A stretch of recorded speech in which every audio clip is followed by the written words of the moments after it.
Hi guys, how was everyone today? This morning, good?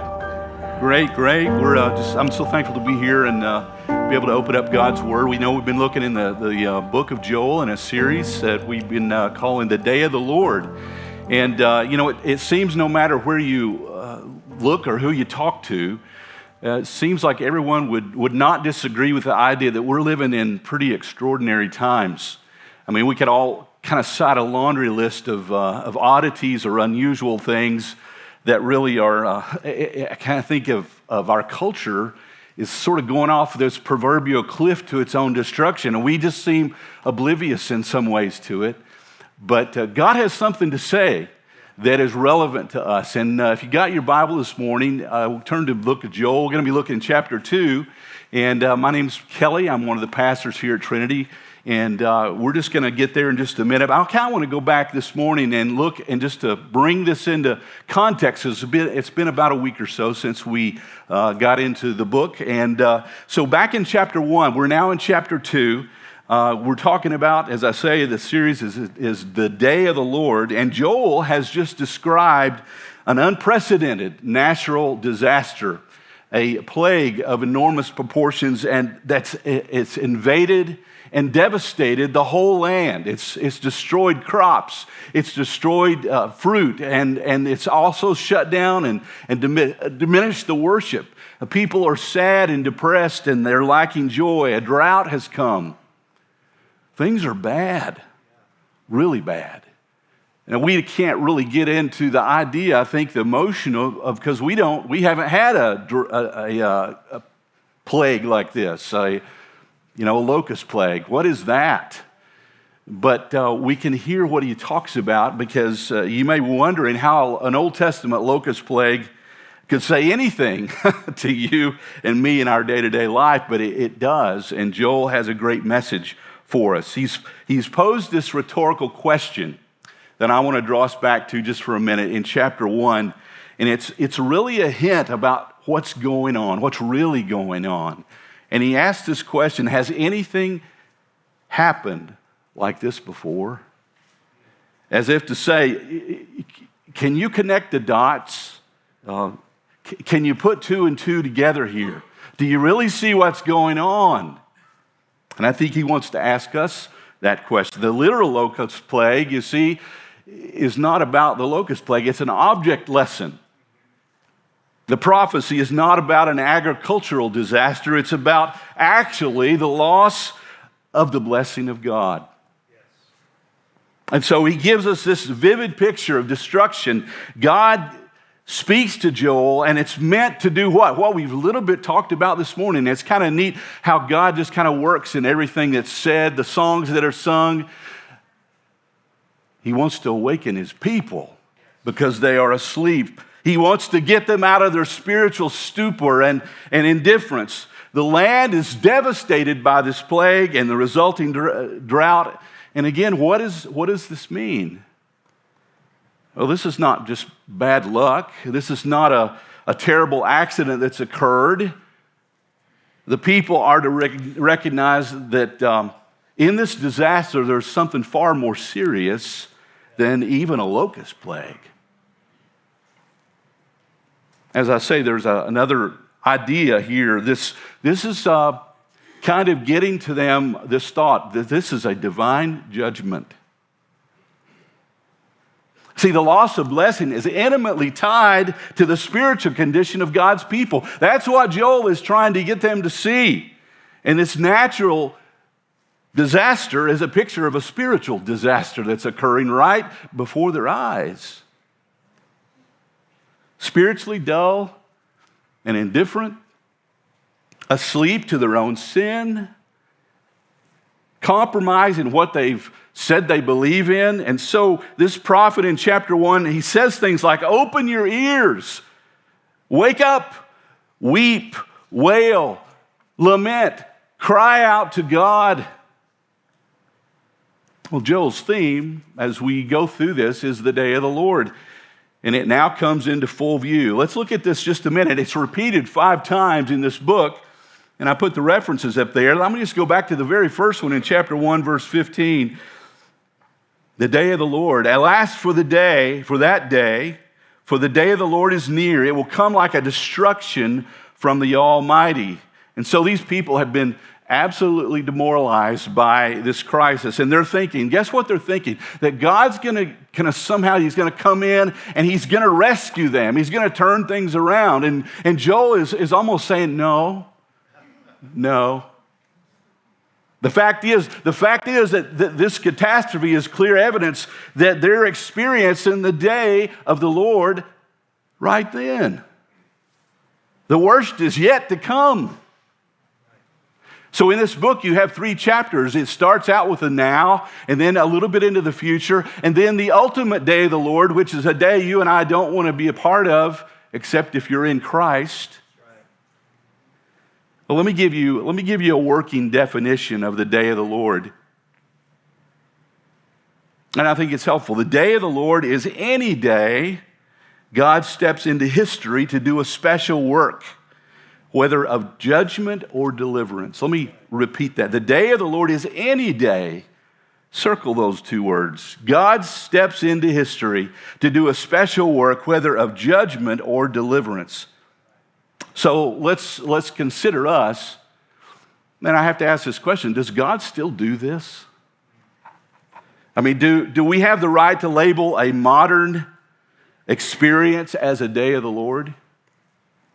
I mean, for many of us, and I think I had to work through this as well, this seems really too simplistic, too out of bounds to imagine God might use a natural disaster to speak to his people.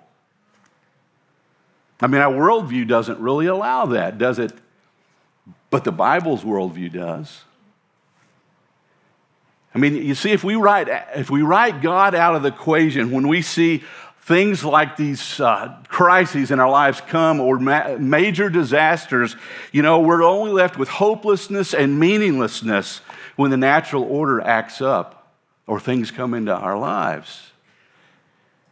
And so we shouldn't think that God, he just somehow created the world, he wound it up like a clock, and then he just let it go.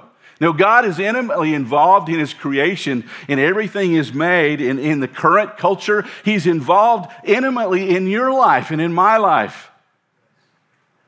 I mean, did Jesus say the very hair on your head is numbered? Does he keep count of those things? He must keep a lot for me, because mine keeps coming out, but he's busy. So with that question, let's dive into chapter 2. See what the Lord wants to teach us through this courageous prophet. I call him a courageous prophet because what he says is what most people do not want to hear. So brace yourselves. So if you brought your Bibles, turn to Joel chapter 2. And hopefully if you have them, I would encourage you, because you almost need a text. And if this goes away on the screen, you might be a little bit wondering, what is he talking about? So let's look at this. Let me just read it together and you follow. Blow the trumpet in Zion. Sound the alarm on my holy hill. Let all who live in the land tremble, for the day of the Lord is coming. It is close at hand. A day of darkness and gloom, a day of clouds and blackness. Like dawn spreading across the mountains, a large and mighty army comes, such as never was in ancient times, nor ever will be in ages to come. Before them fire devours, behind them a flame blazes. Before them the land is like the Garden of Eden, behind them a desert waste. Nothing escapes them. They have the appearance of horses. They gallop along like cavalry. With a noise like that of chariots, they leap over the mountaintops like a crackling fire, consuming stubble, like a mighty army drawn up for battle. At the sight of them, nations are in anguish, and every face turns pale. They charge like warriors. They scale walls like soldiers. They all march in line, not swerving from their course. They do not jostle each other. Each marches straight ahead. They plunge through defenses without breaking ranks. They rush upon the city. They run along the wall. They climb into the houses like thieves. They enter through the windows. Before them the earth shakes, the heavens tremble, the sun and moon are darkened, and the stars no longer shine. The Lord thunders at the head of his army. His forces are beyond number, and mighty is the army that obeys his command. The day of the Lord is great. It is dreadful. Who can endure it? Father, we thank you for your word this morning. Open our eyes and open our ears and open our hearts, Lord, that we can hear what you want to speak to us. We ask this in Jesus' name. Amen. So now in chapter 2, the description of the plague still continues, at least to a certain degree, but it's got a significant change with I would say, stirring mental images. Joel is trying to get us to picture things. He continues this idea and compares the locust plague, the literal one, with what? An invading army. He begins with an urgent warning, and couple verses I want to mention in the beginning here. The day of the Lord is coming, he said. That's the refrain he uses throughout this book. And they're almost like bookends, if you will, in verse 1 and verse 11. The day of the Lord phrase, and it kind of frames this section and it marks it off almost as if to say, look at this. Don't miss this. Don't ignore this. This day of the Lord. And what he sees is frightening. I think it probably frightened the prophet himself because he said it is near. So there's not much time. And what that might mean for those who've just experienced an agricultural disaster due to a locust plague and a drought. I mean, I can just hear them. Well, we just gone through all this and now you're telling us something else is coming? You know, I've always heard that, and you probably have too. Trouble comes in threes. Don't you feel like that sometimes? And God might be accused of piling on, but he's just trying to get their attention. Because he loves them, he can't let them stay where they are. And he can't let us stay where we are. And we should keep in mind the definition I gave you earlier. The day of the Lord is any day God steps into history to do a special work, whether of judgment or deliverance. In fact, any way in which God significantly moves in our lives may properly be called the day of the Lord. So pay attention. What is God doing and what is God saying? That includes major events on the world scene. I mean, have you ever seen anything like this? It includes national, international, national events, even including our nation, what's going on with our nation. It includes significant movements in the church, God's bride, Christ's bride. And it includes things, momentous events in our own personal experience that we have to wake up and say, this is unusual. As David Pryor notes, this too is the day of the Lord, and it is invariably a time of judgment. So the biblical principle of sowing or reaping what you sow, guess what, folks? It still applies to this day too. Could it be that we should be paying a lot more and closer attention to all that's going on around us? The theological questions that we ask are probably the same questions Joel's contemporaries asked himself. Why is this happening to us? What is the cause of this? Is he going to intervene? Is God saying something through this, anything? And if so, what is he saying to us? Is there anything we can do to stop it right now? The day of the Lord is coming. And now in verses 2 through 10, we get Joel's description of what that entails. And I just call it a coming storm. It's not a literal storm. It's a storm of a different kind. And I have to say, this is a really difficult text In fact, it's so difficult. Let me give you a different perspective on what he's describing here. 3 views from most of the scholars. Number 1 is this one, a human invasion of Judah on the part of an ancient army. He's describing this invasion from an ancient army. A second alternative would be he's talking about and describing an eschatological or end times scene in which the army is either human or angelic. Or some have said he's describing a continuation of the locust invasion and drought described in chapter 1. But I look at this and I see, well, this is in the future from what their current crisis has been. And he's talking, and I take this to mean a literal military invasion that comes in looking like the invasion of the locust plagues. And the language sort of suggests that. So, to a nation that's lost its spiritual life, what are the implications for God's people? That's a good question.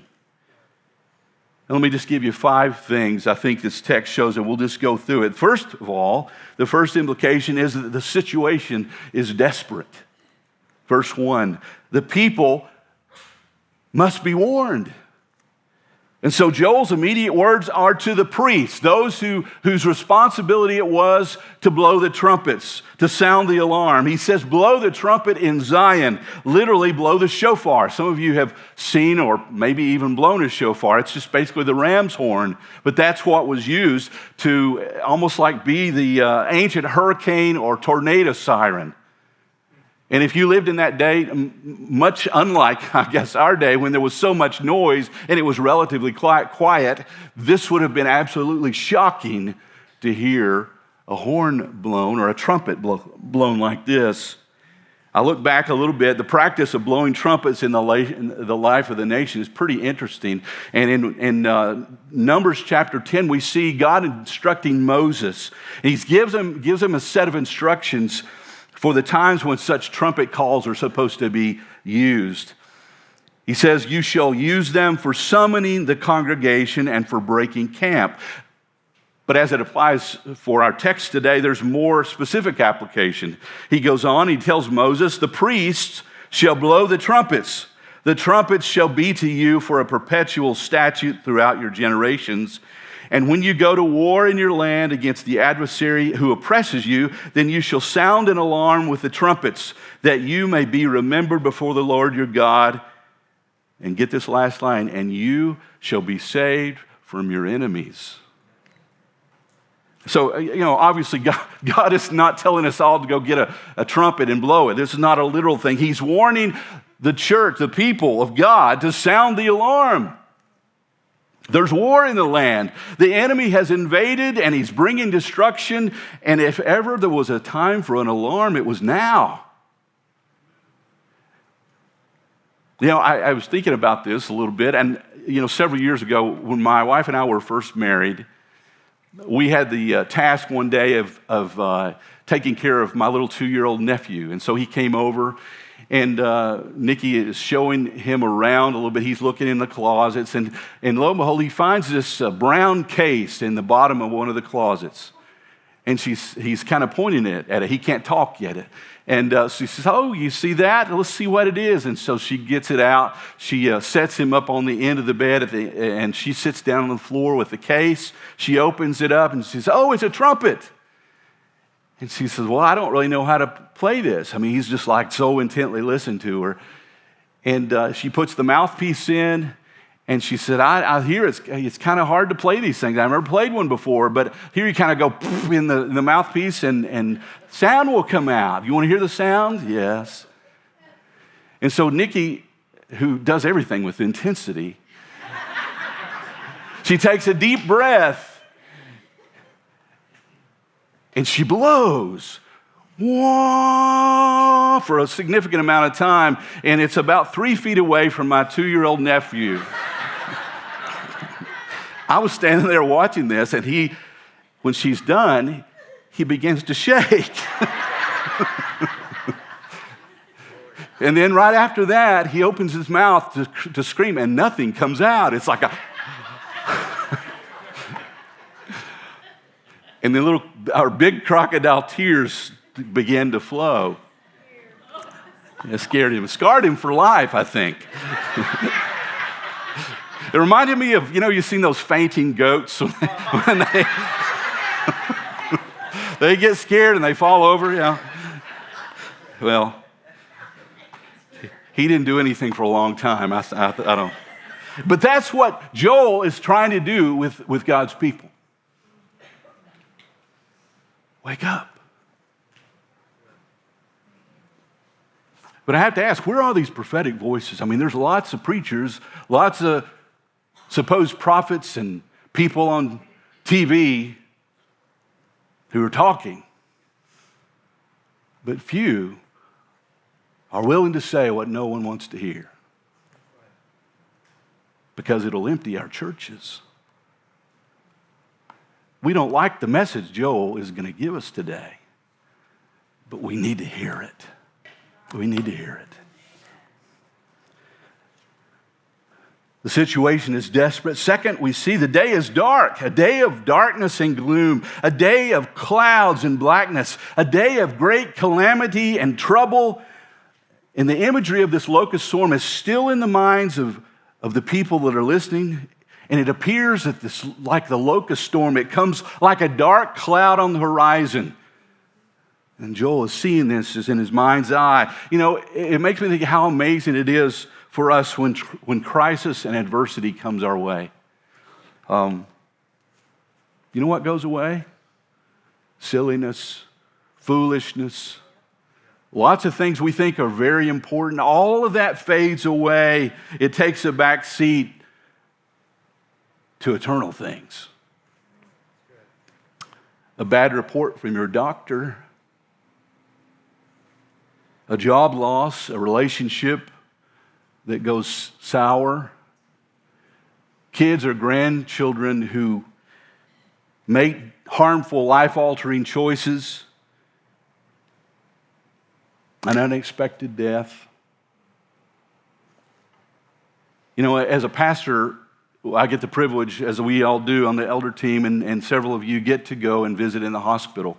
And one of the things I find as I'm in the hospital visiting with people, if they're by themselves, thoughts don't typically stay on the light stuff. And you have the greatest chance to talk about spiritual things because that's where our mind is when we're suffering. It's desperate. It's dark. Joel's description continues as he, thirdly, talks about the judgments that are very fearful. Verses 2 and 3. A large and mighty army he comes. Now the thing gets real. He begins to describe it in this destructive power of this army that is coming. The locusts that were described in chapter 1 kind of gives us a little bit of reminder. He said there in chapter 1 that they are as a nation that has come up against my land, powerful and beyond number.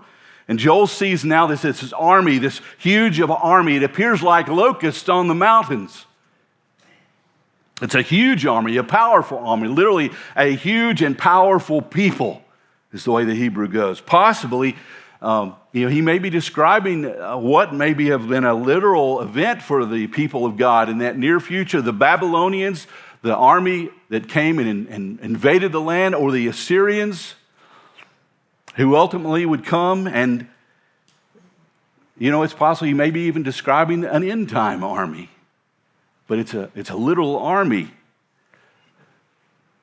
I was looking back and checking on something online today or yesterday.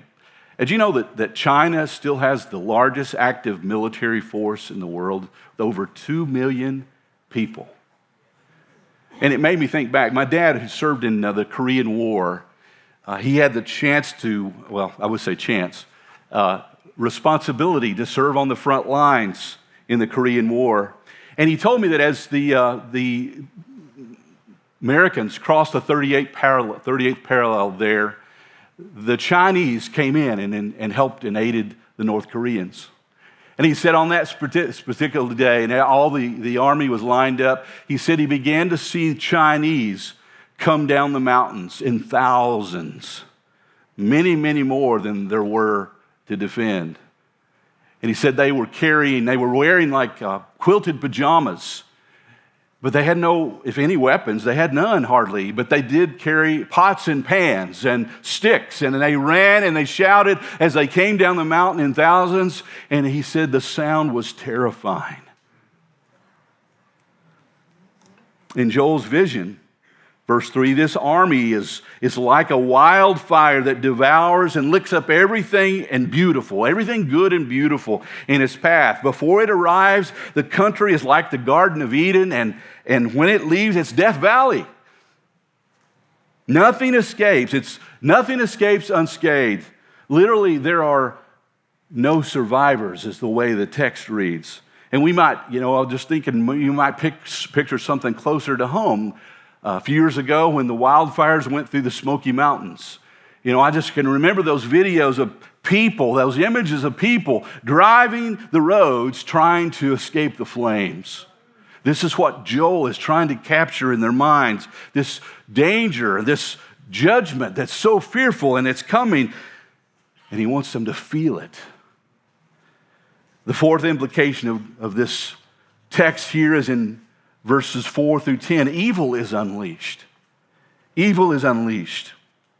And so Joel goes on, he describes in detail the appearance of this advancing army. And again, he's describing this as closely as possible to the way the locust swarm had come in, this invasion they had experienced. This will be just like that. He says they charge like war horses. They're swift. They're powerful. They sound like rolling thunder. The crackle of a wildfire is the sound or the noise of a mighty army lined up for battle. And I just had to go back and I thought, well, I've seen that. If you watch Braveheart, you remember that? They're all lined up on both sides and they've got their weaponry and they're facing each other and the battle lines are drawn up and thousands of warriors are just shouting at the top of their lungs the battle cry before they get into the battle. Witnesses of locust swarms that have had people see them say that they've had a really interesting visual effect on them because large numbers of these creatures, when they come in, they see them crawling on the ground, and the ground looks like it's in motion, creating sort of like a dizzying effect as they see it.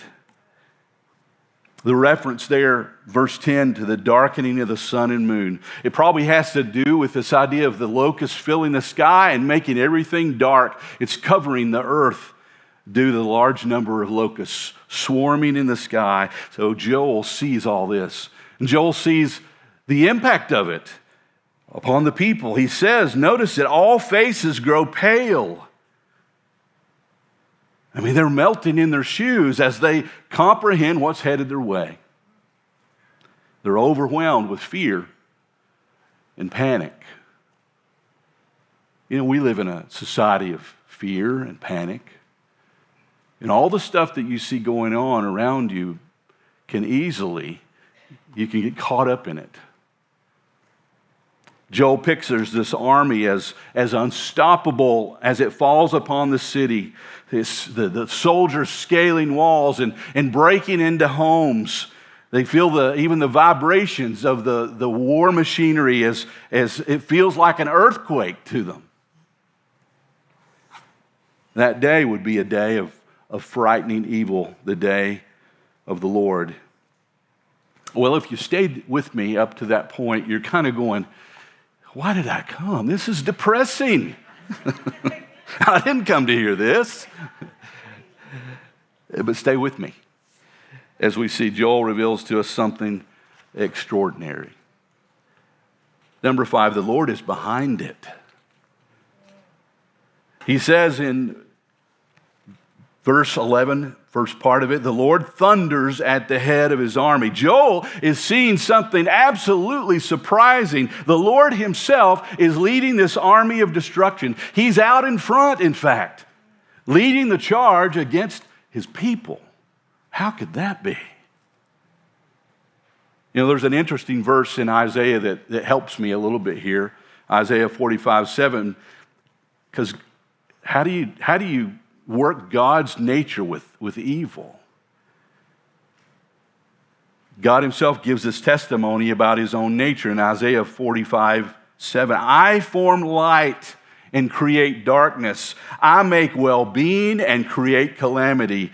I am the Lord who does all these things. As if you thought it was somebody else, it's me.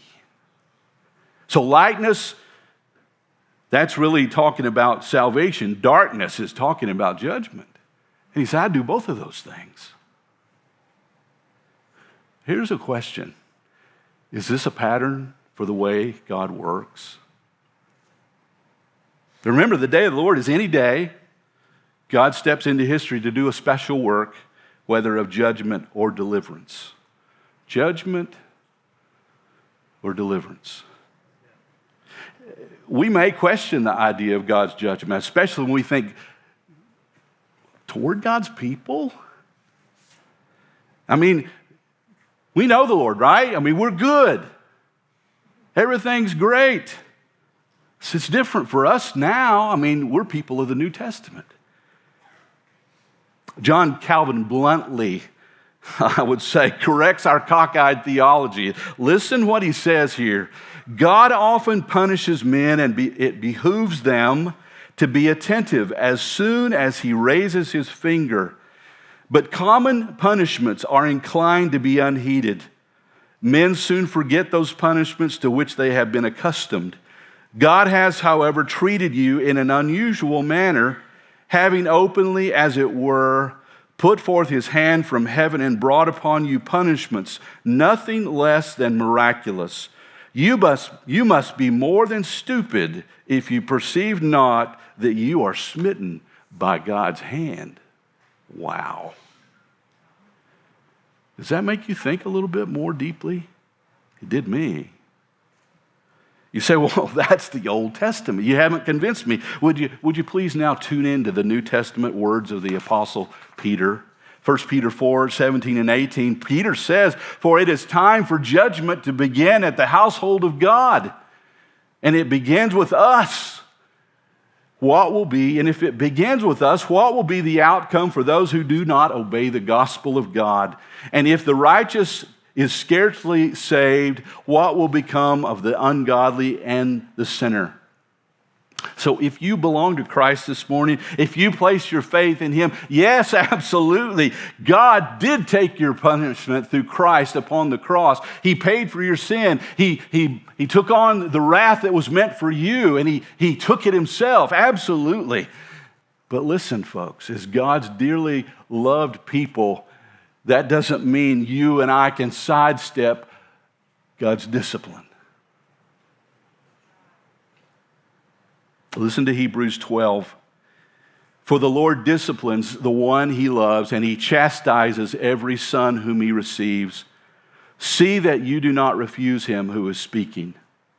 For if they did not escape when they refused him who warned them on earth, and much less will we escape if we reject who warns from heaven. At that time his voice shook the earth, but now he has promised, yet once more I will shake not only the earth, but also the heavens. This phrase, yet once more, indicates the removal of things that are shaken. That is, things that have been made in order that the things that cannot be shaken may remain. Therefore, let us be grateful for receiving a kingdom that cannot be shaken, and thus let us offer to God acceptable worship with reverence and awe. For our God is a consuming fire.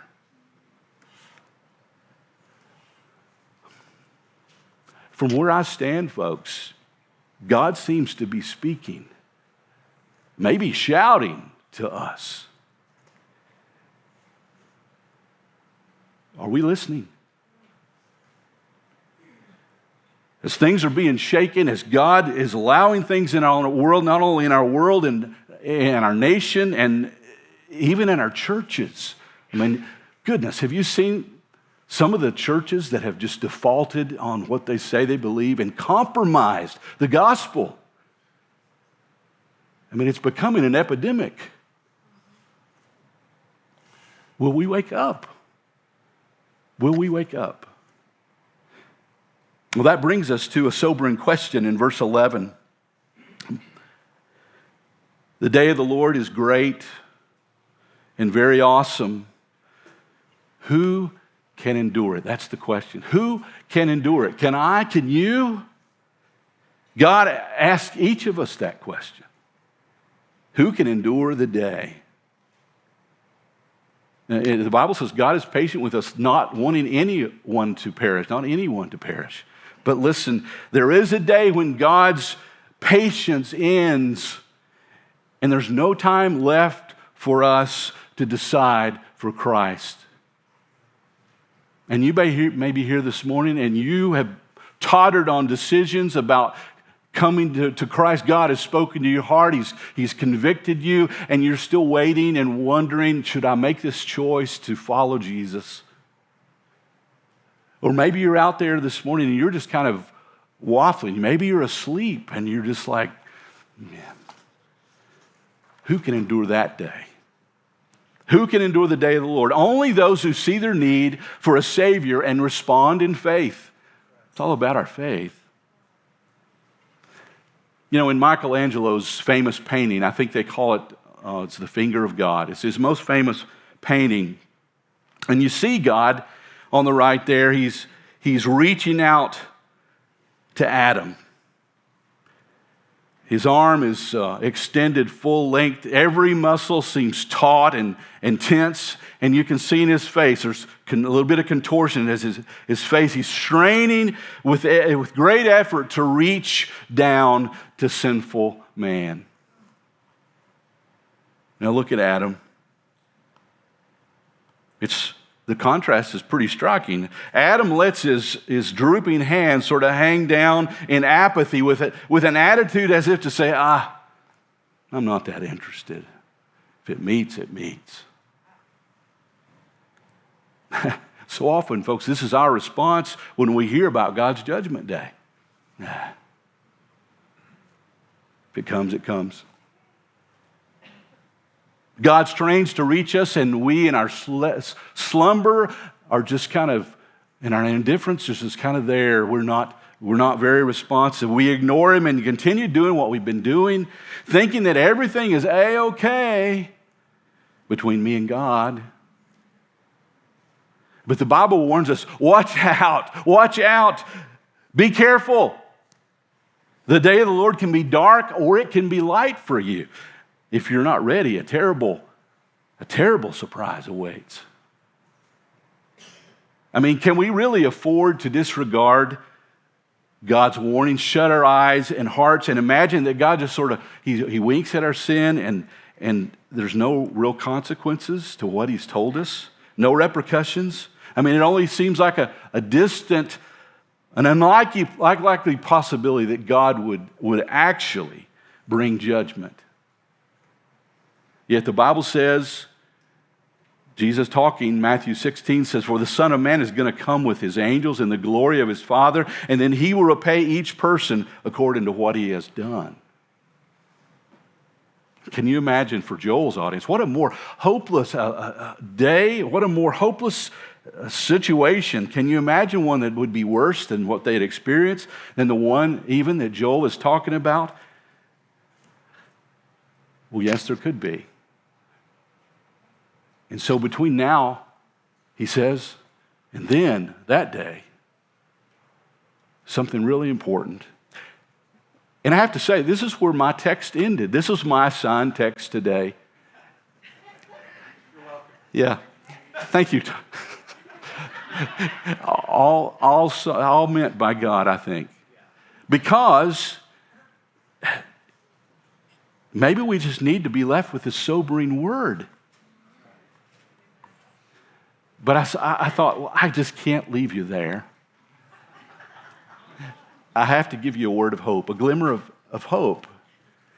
And it's found in verse 12. I jumped over one half of a verse, Tyler. Into this dark situation, the Lord speaks, yet even now, declares the Lord, return to me with all your heart. Even now. John Piper reminds us that destructive calamities in this world mingle judgment and mercy. The most powerful demonstration of this truth is the death of Jesus. It was both judgment and mercy. It was judgment on Jesus because he bore our sins, not his own. And it was mercy toward us who trust him to bear our punishment and be our righteousness. Here's the point. God's judgment always falls on unrepentant people. But God's favor always comes upon those who turn back to him.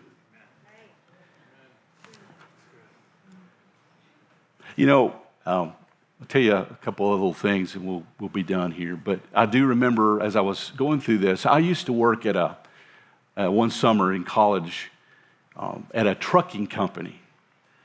And it was a really bad shift. It was called the midnight shift. I hate it if any of you guys are having to work the midnight shift. It didn't work for me. But over the summer, we worked at this trucking company where the trucks, the tractor trailers would pull up at the docks, and a bunch of us guys would get out there and unload the trucks and set all this heavy equipment, all kinds of stuff on the docks. And I remember during that period of my life, I was really kind of not following the Lord like I should have been, and I knew it. And one night when I was there, someone called me, "Hey, can you come up and help me load this off the truck and get this on this pallet?" And I was running down that narrow, probably about as wide as this, center of the dock. And it was in a place that was a little bit dark, and I ran right into a steel bar. Yeah, you feel that too, don't you? I really felt it. I still have that scar. But after that night, I got alone with the Lord, and I just felt like God was trying to get my attention and to bring me back to himself. God does that, folks. Don't ignore it. Don't ignore it. Jesus once said, you know how to interpret the weather, don't you? But you can't tell the signs of the times. Really? The signs of the times, those specific decisive events, not just passage of time. He's talking about the things that happen in our lives. How well do we see the important things that are taking place? That this is a time of decision. Maybe we're just too afraid to look. Maybe we'd rather have our heads in the sand. But when we do that, we lose a lot. The people Joel was talking to would eventually lose because they would be carried away into captivity with only a remnant left. They didn't know that yet. Joel was trying to warn them. Let me end with a story. There was once this criminal who had committed a crime because, hey, that's what criminals do. That's their job. Anyway, he was sent to the king for his punishment, and the king told him he had a choice of two punishments. He could be hung by a rope or take what was behind the big, dark, scary, mysterious iron door. The criminal quickly decided on the rope. As the noose was being slipped on him, he turned to the king and asked, "By the way, out of curiosity, what's behind that door?" The king laughed and said, it's funny. I offer everyone the same choice, and nearly everyone picks the rope. So, said the criminal, "Tell me, what's behind the door?" I mean, obviously, pointing to his noose, "I won't tell anybody." The king paused, and then he answered, "Freedom." But it seems most people are so afraid of the unknown that they immediately take the rope. Lord, help us. Lord, help us in these days. Father, I thank you for your word this morning, how it challenges me, how it challenges your people. Lord, we need to wake up. Help us, Lord, to do just that, to pay attention, to get us out of our indifference. Lord, for those who are away from you this morning, I pray they'd be drawn back to you. You tell us, draw near to me and I will draw near to you. Lord, we also pray for those who don't yet know you, who haven't trusted in the only one who can rescue them. And his name is Jesus. If you're here this morning, you haven't trusted Christ, would you place your faith in him and follow him? He won't ever disappoint you. And you'll be safe. You'll have a refuge in him. Lord, apply these truths to our lives this morning. We pray in Jesus' name. Amen.